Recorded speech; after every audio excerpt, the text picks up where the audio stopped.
Monday, May 30th, marks Memorial Day here in the United States. And for the last 26 years, the National Memorial Day Concert has originated from Washington, D.C. on our public television, PBS. It's become an American tradition, and tonight we take you behind the scenes of this award-winning event with the executive producer who started it all, Jerry Colbert, and later, one of the concert's co-hosts, actor Joe Mantegna. First, we talk about the inspiration for the National Memorial Day Concert and just what it takes to put on this star-studded memorial. Here's my exclusive interview with Jerry Colbert. Jerry, tell me about this year's Memorial Day Concert. What do you have on tap, and why does this continue to be such a relevant and important part of America and an important part of our nation?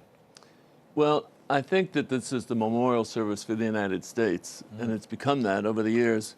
This is our 27th year, and we have a group of stars which helps the Beach Boys and Renee Fleming and Gary Sinise and Joe Mantegna. They're all on big shows, and but more than that, there's a void there because there used to be the parades in New York and parades all over the place, and I think part of it was Vietnam War, part of it was other reasons, but these things all dropped off, and we started forgetting about the veterans and the dead and what the sacrifice had been made. Yeah. So when the symphony came over here and was doing these concerts, I thought, let's turn this into a national event. We're going to start at Arlington Cemetery and talk about that, and then we have a story of a mother who lost her son in Afghanistan, her only son. It's very poignant, very moving. And then a gentleman who went to Vietnam, and he was twice wounded, the second time very badly, and he lost his leg above the knee and almost lost the other leg and was in the hospital 14 months. But he had a great spirit, and when he finally got on his feet, he went to law school, and he went to work then at the Justice Department. Wow. They made him a federal judge, and for the last 13 years, he's been up at Walter Reed visiting these kids who amputees and bringing, support and comfort and listening and helping. Yeah. And then we have a great story from World War II, from the Battle of Anzio, which most people don't know anything about. It was the third biggest battle in Europe during World War II, and it was a sharpshooter from Pennsylvania who came, and this guy was incredible. They had 200 men in the unit. Only 6 of them survived. Wow. And it's a powerful story. He got the Congressional Medal of Honor. Well, one of the things I love, and I've been privileged, and my family, to be at your rehearsals many, many years and watch this event, and to watch a real veteran like Charles Durning, I'm thinking of, tell the story of his comrades. And these are such moving moments. I mean, not only for those who lived through it, but for those of us who are much younger, and even my own children. It is sweeping America up in its own story and remembering the cost of the freedom that we all enjoy every day. And it's and to wrap that in music and to give people also, you feel bigger when it's over, I guess. Oh, that's great. Do you have a sense of that? Oh, I feel great when it's over. And then we get thousands of emails, we get thousands of tweets and Facebook. And I go up in the summertime when we go to Cape Cod, and I sit there and read 400 or 500 of them. Wow. Because they're saying all these different things, and they're telling you these wonderful stories. Of their own lives. Of their own lives and what happened when they watched the program. And there was a woman wrote us an email at 6 o'clock in the morning, and her husband had been in the Korean War, and she had never heard his stories, 50 years married. And they stayed up all night, and he told her everything that had happened to him. Wow. And she'd made him a couple of pots of coffee, and now she said it's dawn and he's finally sleeping. And it's the first time I ever knew what my husband's been through. Wow. So that, Well, the event gave him permission to tell his own story. Yeah. How beautiful. So when we have that, it's really moving to me. And we had 2 brothers who were in Iraq and Afghanistan, and they did 3 tours, and one of them got very bad PTSD, and he came back, and he committed suicide right before Christmas. And the brother, we told the story with Joe and Gary, and the brother was so moved, he takes our tape now, and he goes around and he talks to soldiers about mental health and about not committing suicide. And he's a marvelous young man. So there's story after story like this every year. Yeah. You see the magnified effect of what you're Yeah, doing every yeah. year. I want to unpack your story a little Sure. bit, Jerry, because people tune in every year. They watch a Capitol 4th, which is one of the biggest viewed events on television and certainly on PBS, and then the Memorial Day concert, but they have very little knowledge of the man behind the scenes. And you've been doing this, certainly this is the 36th year for the Capitol 4th. Right. I want to take you back. After college, you decide to go and work as a missionary Right. in Iraq. Right. What drove you to that? Well, I was a member of the Sodality in those days, they called it, and they taught us to meditate. And I began meditating on Scripture, and then I had a fabulous course on the New Testament. And I came to the Last Judgment. And the Last Judgment talks about, what have you done for the least of thy brethren? And when you do, you're doing it for me. And I had a chance to work in different business things with family, friends, and everything. And I just thought, well, this is my life. What am I going to do in my life that's good? So I went to Iraq, and they had a program there, the Jesuits, the JVC they call it now, the Jesuit Volunteer Corps. And, you know, it was a whole nother world, but we educated the Chaldeans, and actually the rich Muslims were paying for it. They didn't know it, but and I started to think, what are we doing here? But now when I look at it, we help so many Christians, and Christians get out of there, and we have a reunion every 3 years. These guys come from all over the world.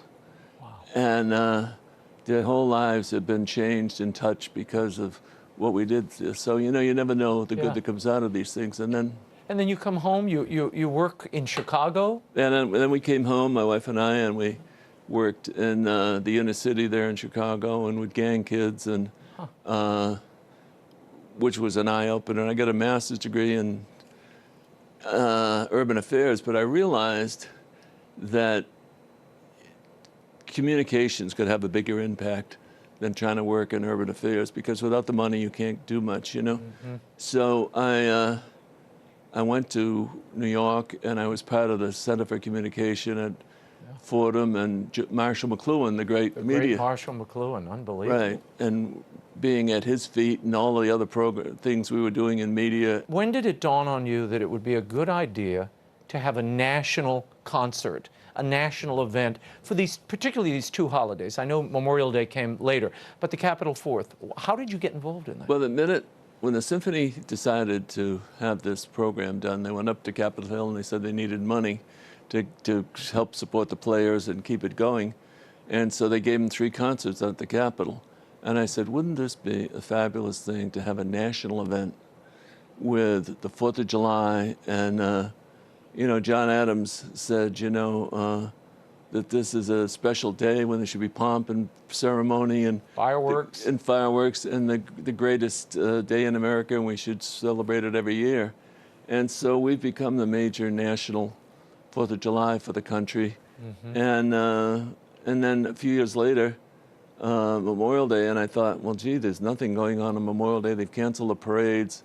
People are forgetting about the soldiers and the sacrifice and the dead, and you know, we've had 1.5 million people die in wars in America.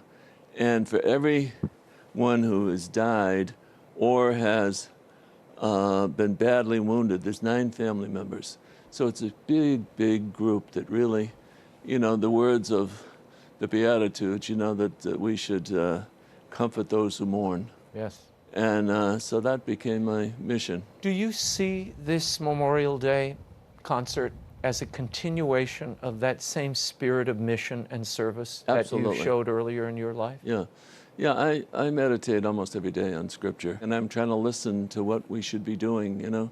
And I feel like I'm getting a lot of grace and support to do this, you know.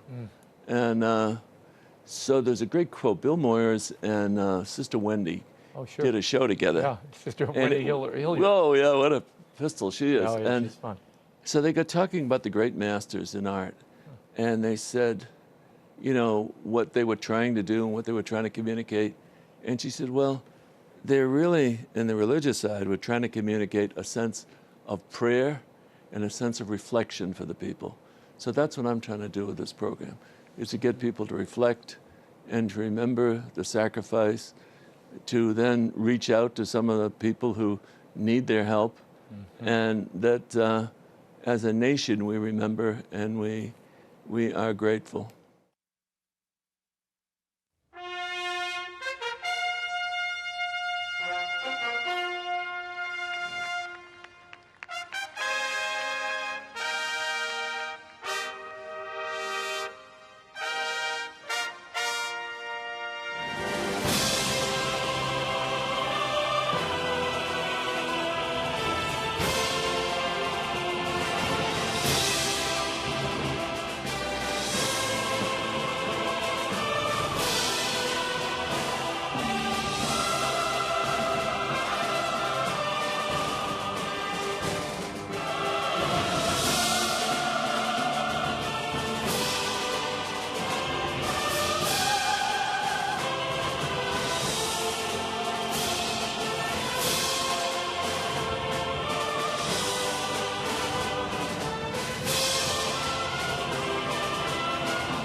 Joe, you've been involved in this Memorial Day concert since 2002. How did you get involved initially, and what did you think you were signing up for?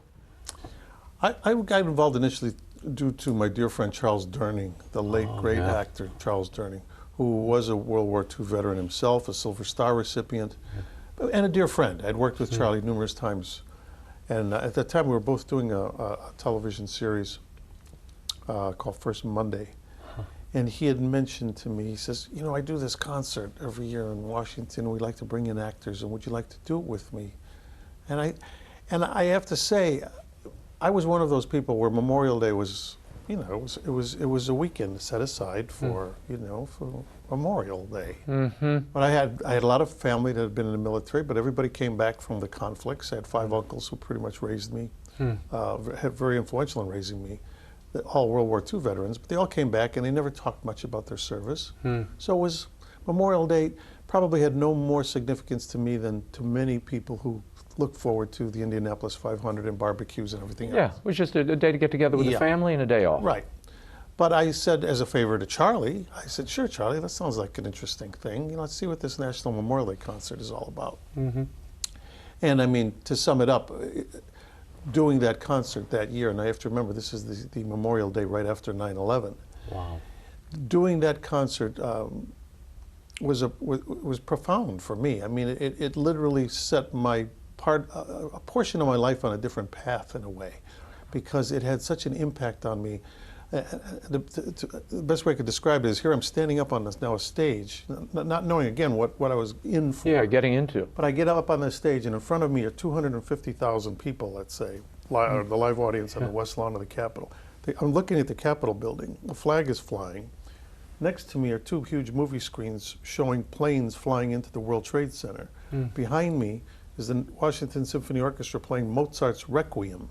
And what I had to do, my job, was to read the words of 4 New York firemen who had all lost their sons as firemen in the World Trade Center. And those 4 retired firemen are sitting in the front row in full dress uniforms with their wives. And as I was saying these words now, I realized, oh, this is not Joe Mantegna, the actor, obviously, anymore. This is something else. And the meaning of Memorial Day, in a way, almost hit me like a ton of bricks, because you look out amongst this multitude of people and you're seeing some, you know, you're seeing veterans, wounded warriors, people in wheelchairs and things like that, and you start to realize that we're about to probably step off into something pretty big here right after 9/11, and somebody's going to have to pay for that, and I don't mean financially. And I think it all hit me. And so when I walked off that stage, I was weak in the knees. I literally, it was one of those moments you have in your life where you're like, your legs turn to rubber. And I said to myself, I have to somehow get involved with this. I have this is important. It's a wake-up call for you. It was a wake-up call for me. The nation. And the nation. And what it did for me is it took Memorial Day to being I don't want to say insignificant, but I want to say a holiday that was a holiday I'd lumped in with a President's Day and everything else, to what I consider to be the most important holiday we celebrate in this country. We took our children 9 years ago when we moved to D.C. to this concert, and we were expecting to be entertained by a concert. Right. Friends had given us tickets. It is such an emotional and I think important, it's almost a sacred day now, and the kids look forward to go and hearing the stories of these veterans and being a part of that. That's part of our story. Absolutely. I mean, I have said it. It is the most important thing I do every year. I mean, because I've been very blessed. I've had a pretty good life, and so, in a way, it's my way of paying back. And so it's just it's of utmost importance. And if we can just each year bring that many more people in to understand, and all we say is carve out 90 minutes out of that 3-day weekend. Enjoy the race, if the Indianapolis 500. Enjoy the barbecue. Enjoy your weekend, but carve out 90 minutes. And if you watch the concert, you'll understand why this holiday is where it is. You mentioned the pretty great life that you've had. I want to revisit a few moments. I was struck to discover at 8 years old, you were stricken with rheumatic fever. Yeah. You were in a hospital for 5 months. How did that change your life? How did that mark you? You know, I'm not sure, because when you're 8 years old, you don't understand things like that. You know, you all of a sudden you wake up with a sore throat, and a doctor shows up, and next thing you know, you're in a hospital, and next thing you know, you're in a children's hospital, a sanitarium, and the next thing you know, you're there for 5 months. Now, I don't think it had a tremendous impact on me then, because you just assume, you're a kid. Well, this is your kid, and this is what happens. But you know, in retrospect, I would think about it, because I know as a fact that there were children, like there would be a kid next to me. I remember there's one boy, he always wore his cowboy boots. He'd fight to wear his cowboy boots to bed. You know, we had about 3 or 4 of us in a room. But then after a few days, he wasn't there anymore. You know, and then I found out later he passed away. And again, it was one of those things that doesn't register, because you're 8 years old and you just think, oh, okay, he's not here anymore, because they don't really fill you in. Yeah. So I think it wasn't until later, what I really began to appreciate is what my parents must have gone through. Because here they've got their 8-year-old child in a hospital for 5 months, and you spent 3 months, back then, you spent 3 months just laying in bed. But they had some kind of productions at the hospital, right, that you were part of? Well, that was probably my very first, I remember they would do, as you progressively got better, and they would let you come out of bed. Because back then, bed rest was really one of the main things. So for 3 months, you basically stayed in bed. Yeah. And those last 2 months, you start to do smaller little activities. And I remember they put on some little play. And I remember I had to play a dog. And there was a puppet, somebody was doing a puppet show, and as the dog, I had to kind of jump up and grab the puppets. And then I think we did another little skit where I was a fairy, and I had to sprinkle pixie dust on these sleeping children. I remember they used glitter, and the one girl had her eyes open, and I remember her going like, whoa, waking up, like, you know, so I'm blowing the scene here.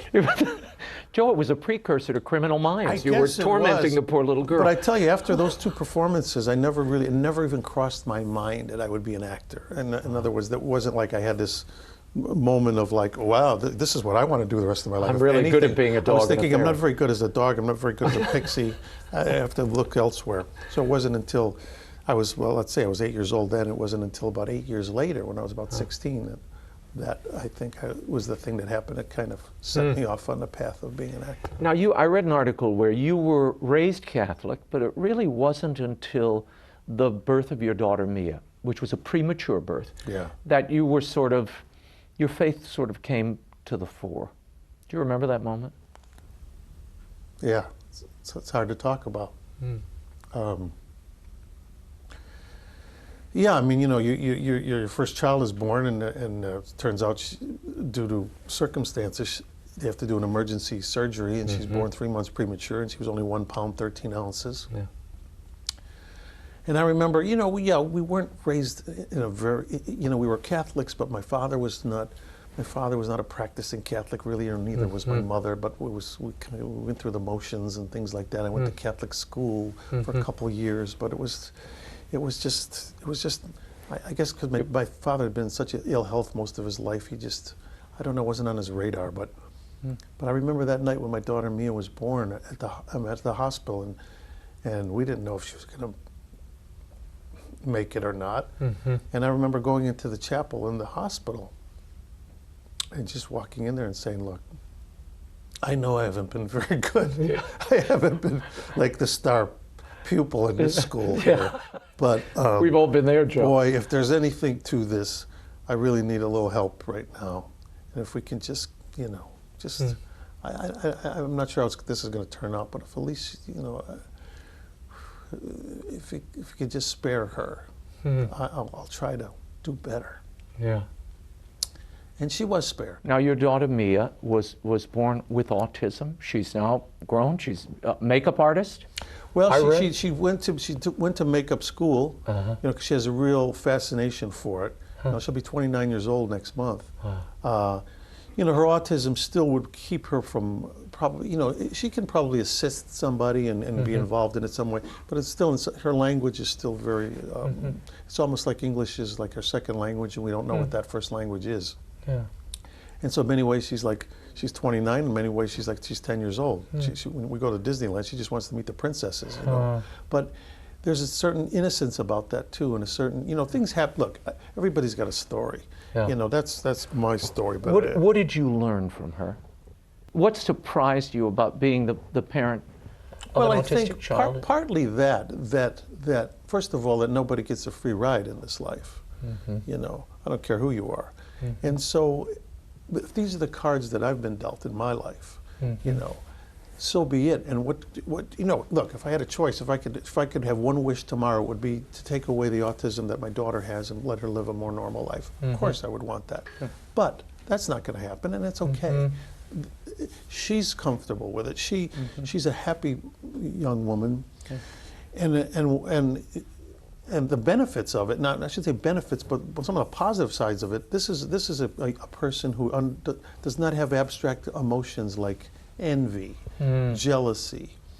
She's pure of heart. And so I've learned that, you know. So, I mean, no, my daughter's never going to become a nuclear scientist or anything like that. But she's always going to be a human being who is pure of heart and will never do anything that would harm, even in terms of even a thought to someone else. Yeah. There's something to be said about that. You have been married to Arlene for 41 years now, more than 41 More years? than that. 1975. I don't know the math. I don't know what that is. What's the secret to this marriage? I don't know. I mean, all marriages are a challenge, but I look at it this way. Marriage is like being on a roller coaster. And without the belt. Without the belt. And what you have to do is hang on to the rail. Now, there's going to be times when the thing's going to try to fly you out of the roller coaster. And you have that choice. You fly out of the roller coaster, and what would most likely happen is you're going to land in another roller coaster. So you have to make the decision, is this ride, is this worth it? Can I get through the scary part here? And what you can find is that you get through that scary turn, and then all of a sudden it's like, oh wow, and this is the fun part of the ride. Oh, it was getting a little scary again. Well, but no, okay. So this is the choice we've made. So yeah, I mean, I would be lying to say that every moment has always been, you know, perfect and no problems. But we both mutually made that decision that, look, this is the ride we're taking. Because when we got on with good intentions. In other words, we looked at it and said, yeah, we want to take this ride. Let's take this ride. So don't let the curves scare you any more than anything else. I read several years ago you were embarking on a Padre Pio movie. Are you still pursuing that? You know, it's out there. I mean, in other words, sometimes I believe in fate too, in the sense that things sometimes align themselves for a reason. I have I taught for a couple of years at Columbia College in Chicago back in the 70s, and one of my students went on to become a fairly successful writer-director, named Charlie Carner. And one screenplay he wrote was based on Padre Pio. Charlie's very, very much a practicing Catholic, and it was very important to him. And he sent me this script a while back, years ago, in fact, and I looked at it and I thought, wow, because he said to me, he goes, I'm half Barese, with that kind of Italian, which Padre Pio I could see the similarity here. Of Puglia. So he said, you know, you'd be great to play Padre Pio someday. I says, well, Charlie, you know, we'll see. I mean, if it all works out, this is kind of interesting. Then as it turns out, I get turned on to this an organization. There's this young man, Luciano Lamonarca, who's involved in this Padre Pio Foundation. I meet him. He has this whole thing based on Padre Pio. I talked to him about the movie. So all of a sudden things started to again, it was almost like, well, maybe this is one of those, maybe higher powers at work to make this all come together. Right. Now, if it does, if it doesn't, in a way, it doesn't even matter. If it's meant to be, It'll be there. it'll be. Yep. Final question. When did Gary get involved? Gary Sinise. You brought Gary Sinise to this Well, I brought Memorial Gary Day concert. to the Memorial Day concert, yes, but Gary obviously had already been doing so much for our military prior to this, and that's part of the reason why I brought him. I'd done the concert a couple of years at that point, and Ozzie Davis had been our host. Davis, yeah. And so I had done it as an actor for a couple of years, and then Ozzie Davis passed away. And the people at the concert came to me and said, would you consider taking on his role as host? And that was like, wow, those are big shoes to fill. But I agreed to do it. So, and one of the things I suggested for that year was, well, I'll host it, but as one of the musical acts, why don't you bring in Gary Sinise and his Lieutenant Dan band? Because I said, this guy does so much for our military, and he's a dear friend, and I just think he'd be a good fit. So Gary, as it turned out, they were playing, I think, in Iraq or Afghanistan at the time with the band. I talked to him, and I remember saying to him, I says, now what's the biggest group you've played for? He says, oh, we play for, sometimes 15, 20,000 soldiers at these events. I said, well, strap on your saddle, pal, because this is a whole other, you're going to have 250,000 people out there. Well, as I had hoped would happen when Gary did the concert that year, when it finished, he had that same reaction I did after I did it. He had a glazed look in his eyes, and he came up to me and he said, Joe, if you'd like, I'll participate in this concert as long as you'd want me to. I said, well, why don't we just co-host this thing together? I said, I'm not, my feet aren't big enough for Ozzie Davis's shoes anyway, so maybe between the two of us we can pull this off. And we've been doing it together ever since. What do you want people to see and come away with after watching the concert this year? What I want them to come away with is what I want them to come away with every year, which is that, oh, this is why we have Memorial Day, and this is why it's so important, and this is why it's so important that we respect and honor and do what we can for our servicemen and women, past and present and future. Because, it almost is a cliche, freedom isn't free, but it's absolutely 100% true. So look, we're not a perfect society. America has its faults, but if you look around this planet, we're a beacon of light to everybody else. We are what everybody, for the most part, aspire to be, if they have any sense at all. All I have to do is look at our Constitution. Our framework is there. It's right. We want to have a freedom of speech, we have all these different freedoms. We can, every few years we're able to peacefully go out and change our government, which in itself is an amazing thing. Yeah. Free press, all these things, they don't come cheaply, unfortunately, and somebody pays the price more than others, and that's our military.